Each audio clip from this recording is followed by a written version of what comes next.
इमरान खान के कल के पावर शो के लिए कराची के अंदर देखेंगे तैयारियां हो रही। छा गया खान, इंशाल्लाह बनेगा नया पाकिस्तान। मज़ार कायद के बिल्कुल सामने। Checkout stage guys. खान साहब कितने ज़बरदस्त लगेंगे इस स्टेज के ऊपर। बड़ा ऑसम स्टेज बनाया है यहाँ। Like it.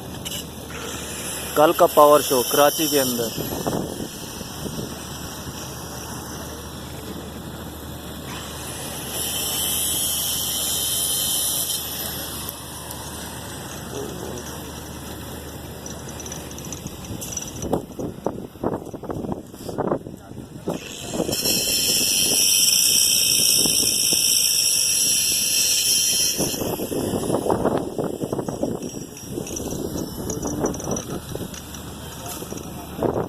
आई थिंक ये कोई स्पेशल गेस्ट का एरिया है, इसको कवर कर रहे हैं। लाइक केज की तरह बना रहे हैं इसे।